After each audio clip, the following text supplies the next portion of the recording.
Continuamos en Ciudad Abierta por Ciudad TV 21.2, el canal de la Asamblea. El COPRED creó hace 2 años el Instituto Nelson Mandela por una Ciudad de México sin discriminación, convirtiéndose en el primer espacio del gobierno de la ciudad en cuanto a sensibilización y educación hacia la igualdad. De sus logros viene a comentarnos la maestra Norma Loesa Cortés. Ella es subdirectora de capacitación de esta instancia. Ella ha colaborado en la Fundación Rigoberta Menchú Tum y en la Institución de Asistencia Pública y fundó el Centro de Análisis e Investigación en Servicios de la Juventud AC. En el 2000 recibió la medalla Alfonso Caso al Mérito Universitario por parte de la Facultad de Ciencias Políticas y Sociales de la UNAM. Asimismo, se ha desempeñado en el campo educativo en distintos niveles y vamos con ella, Jacqueline Loaz Tapia. Doctor Bolas, y como siempre, muchísimas gracias por la presentación y en esta oportunidad presentar a Norma. Norma, bienvenida. Muchísimas gracias por la invitación. Gracias por estar aquí. Yo empezaría preguntándote por qué se llama Instituto Nelson Mandela.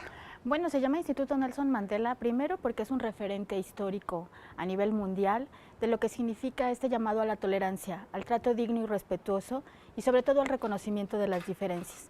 No es menor que tenga el nombre de una persona como Nelson Mandela, que justamente dedicó su vida a reconstruir una nación que estaba muy dividida debido al racismo y a la separación de las personas por considerarlas diferentes, además de asegurar los derechos políticos de una población que había sido marginada por mucho tiempo. En todo el mundo, Nelson Mandela es un referente de esta lucha y por lo tanto creo que es muy buena idea ponérsela a un instituto que justamente está tratando de lograr que la gente sea consciente de estas diferencias y que no las vea como defectos, sino como un potencial del desarrollo.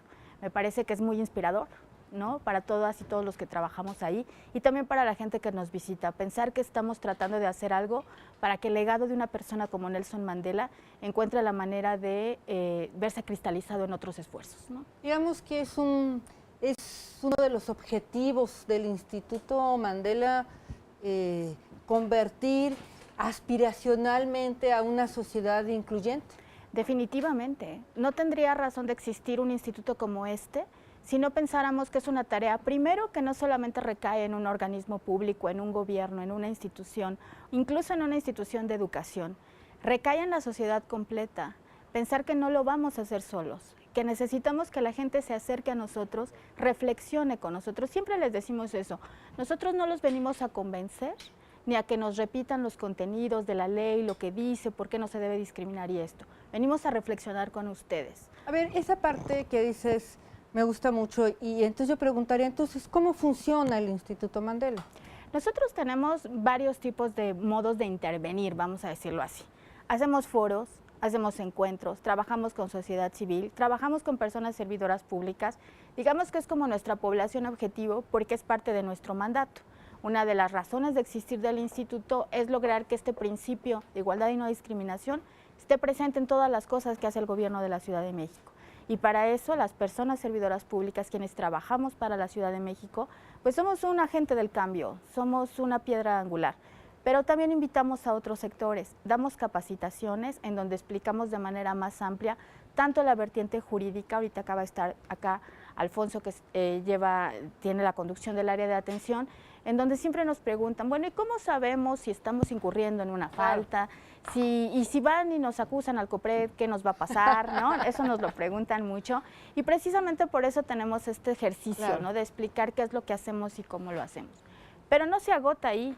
Es verdad que para exigir un derecho uno primero debe saber que lo tiene y de qué manera opera. Entonces esta segunda parte es eso, reflexionar en conjunto qué cosas hacemos todos los días, todas y todos, que finalmente se traducen en distintas formas de discriminación, exclusión y rechazo. Oye, y hablando de lo que estamos conversando el día de hoy, que tiene que ver precisamente con esta rendición de cuentas a la ciudadanía, ¿cuántas personas tocaste en el 2017 en esta manera de cómo relacionarnos con la otredad?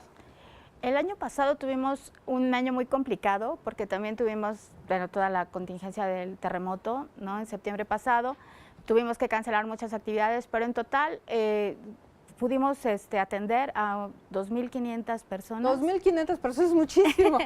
Entre personas servidoras públicas, ciudadanía, sociedad civil, también fuimos a escuelas, fuimos a instituciones, participamos en foros, en fin, tratamos de que este mensaje, esta idea, esta reflexión sobre la igualdad y no discriminación llegara pues a la mayor parte de sectores donde nos fue posible.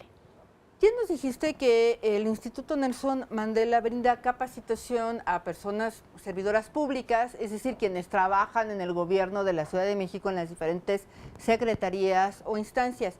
Pero también decías que se hace a particulares o a sociedad civil, y si alguien de la sociedad civil nos está viendo o una persona está interesada, ¿cómo recurre? ¿Llama por teléfono? ¿Hay un seminario? ¿Cómo es esta parte? Bueno, tenemos varios modos de llegar a la ciudadanía. Uno es el que deriva de los casos de atención. Muchas veces parte de esta conciliación, de este tratamiento que ya nos explicaba Alfonso, termina cuando nos dicen, queremos que nuestro personal sepa entonces qué es la discriminación y qué cosas podemos hacer para no repetir esta práctica al interior de nuestra empresa. Y es donde entonces entra el Instituto Nelson Mandela. Esa es una.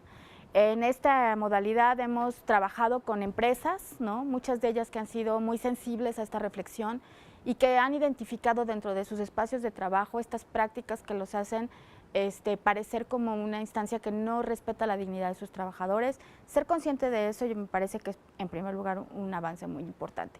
Por otra parte, también se nos acerca a sociedad civil, ya sea que están desarrollando proyectos que tienen que ver con el análisis de las políticas públicas o de los derechos humanos o de cómo incorporar este principio de igualdad y no discriminación a agendas de incidencia de manera específica y que de alguna manera nos solicitan a lo mejor algún tipo de acompañamiento o de asesoría de manera de capacitación, ¿no? Para quienes desarrollan este tipo de proyectos. Y otro, convocatorias abiertas. Tuvimos pocas el año pasado, esperamos tener por lo menos algunas más, en donde convocamos a las personas interesadas en inscribirse en alguno de nuestros cursos a acercarse, conocer las fechas y poder inscribirse a ellos. Norma, a mí me gustaría muchísimo que la ciudadanía conociera un ejercicio muy importante que hiciste a fines del año pasado, que tuvo que ver con este foro de cómo educar. Platícanos cómo se llamaba el foro y cuál era el objetivo de este evento. Bueno, efectivamente debo decir que fue una experiencia muy enriquecedora, tanto para nosotros como para quienes nos hicieron el favor de acompañarnos. Hicimos un primer foro de educación sobre la igualdad, en esta misma lógica, ¿no? ¿De qué estamos hablando de igualdad y no discriminación? La educación siempre ha sido una herramienta muy importante para muchas cosas, pero en este caso es fundamental porque implica una toma de conciencia. Invitamos a algunos conferencistas muy importantes, nos acompañaron incluso con temas de género. Esto es muy interesante porque generalmente hablamos de esta desigualdad entre hombres y mujeres, pero no vemos como estos elementos de contexto. Muchas veces pareciera que cuando hablamos de igualdad sustantiva solamente estamos hablando de mujeres, ¿no? Entonces nos acompañó una organización muy interesante que se llama Machos en Rehabilitación. Wow. Dio una conferencia muy interesante acerca de estos procesos en los cuales tenemos que caminar en conjunto hombres y mujeres para llegar a estas reflexiones. Nos acompañaron áreas de capacitación tanto del gobierno de la Ciudad de México como de instancias federales, nos acompañó el CONAPRED, por ejemplo, algunas instituciones públicas que también participan en el concurso que hace el COPRED, concurso de tesis. Parte del jurado nos compartió su experiencia de promover a nivel superior la investigación en temas de igualdad y no discriminación entre alumnado universitario, eso también fue muy interesante.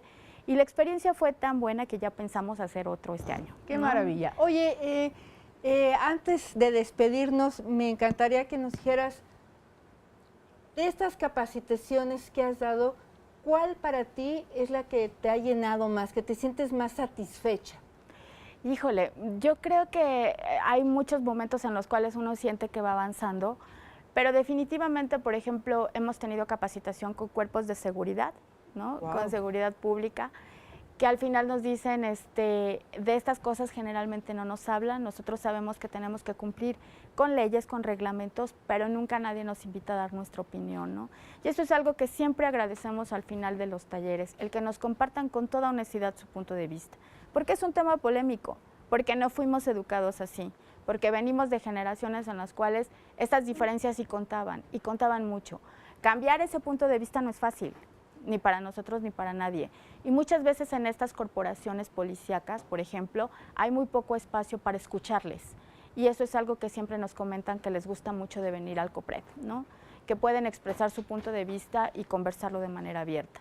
Me parece que ese es un ejercicio que hay que replicar, no solamente en estas corporaciones, sino en toda la administración pública, toda la gente que se dedica de alguna u otra manera a lograr que el Estado cumpla sus obligaciones en materia de derechos humanos. Mira, pues esto que nos dices, la verdad es que yo tenía muchas ganas de escuchártelo, ¿no? Porque pues siempre el tema de la seguridad pública para todos los grupos en situación de vulnerabilidad se convierte en un tema complejo, ¿no? Es la autoridad tiene que ejercerse, pero al ejercerla también hay que hacerla garantizando los derechos humanos y garantizando la accesibilidad. Yo la verdad es que te agradezco muchísimo, no, al contrario, Norma, que nos hayas acompañado el día de hoy. Muchas felicidades por tu trabajo, es exitoso, es maravilloso, y creo que este año son los 100 años de Mandela. Así es. También, entonces, bueno, hay que estar muy puntuales. Alguna cosa conmemorativa, por supuesto. Muy puntuales. Pues a ustedes, muchísimas gracias, no se vayan, tenemos todavía una sección más que compartir con ustedes, así que sigan aquí en Ciudad Abierta.